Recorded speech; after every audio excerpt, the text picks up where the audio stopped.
நான் இளமதி கிட்ட கொஞ்சம் தனியா பேசணும். மேடம், அவங்க தான் இந்த கல்யாணத்துல முழு சம்மதம் சொல்லிட்டாங்கல்ல. அப்புறம் எதுக்கு நீங்க தனியா பேசணும்? நீங்க சொல்றத பார்க்கும்போது ஏதோ உள்நோக்கத்தோட பேசுற மாதிரி இருக்கு.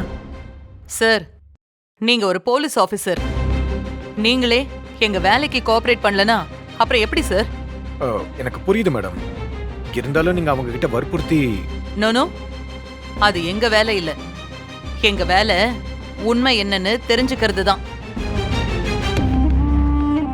இளமதி இப்ப என்கிட்ட சொன்ன விஷயத்துல எனக்கு முழு திருப்தி இல்ல. அதுக்காக தான் நான் தனியா பேசணும்னு சொல்றேன். புரிஞ்சுக்கோங்க. அப்படி இல்லைன்னா நான் ரிப்போர்ட்டை வேற மாதிரி கொடுக்க வேண்டியிருக்கும். சரி, பேசுங்க. இளமதி, வாமா.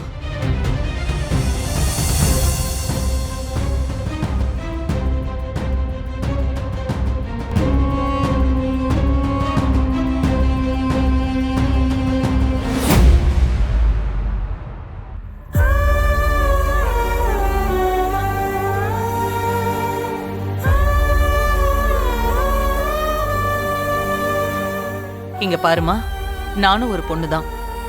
எந்த வேலையை செஞ்சாலும் அத மனித நேயத்தோடு செய்யணும்னு எங்க அப்பா சொல்லி கொடுத்திருக்காரு. அதனாலதான் உன் முகத்தை பார்த்த உடனே உனக்கு ஏதோ பிரச்சனை இருக்குன்னு புரிஞ்சுக்கிட்டு தனியா பேசணும்னு சொன்னேன். உன் முகத்தை பார்க்கும்போது ஏதோ எனக்கு சரியில்லைன்னு படுது.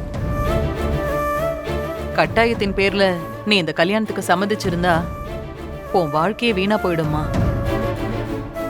அப்புறம் ஆயுசுக்கும் நீ கஷ்டப்படணும்.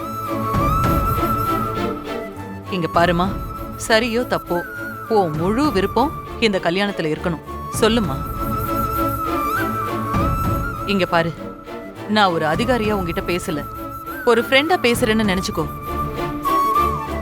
இந்த கல்யாணத்துல உனக்கு விருப்பம் இருக்கா இல்லையா சொல்லுமா. விருப்பம் இல்லைன்னா சொல்லு, உடனே இந்த கல்யாணத்தை நிறுத்திடுறேன். சொல்லுமா.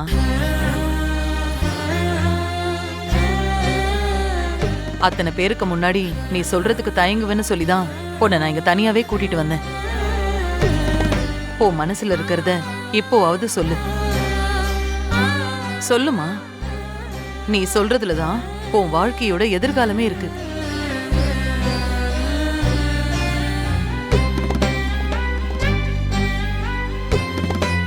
இல்ல மேடம், இந்த கல்யாணத்தை நிறுத்த வேண்டாம். எனக்கு இந்த கல்யாணத்துல முழு சம்மதம். வர மேடம்.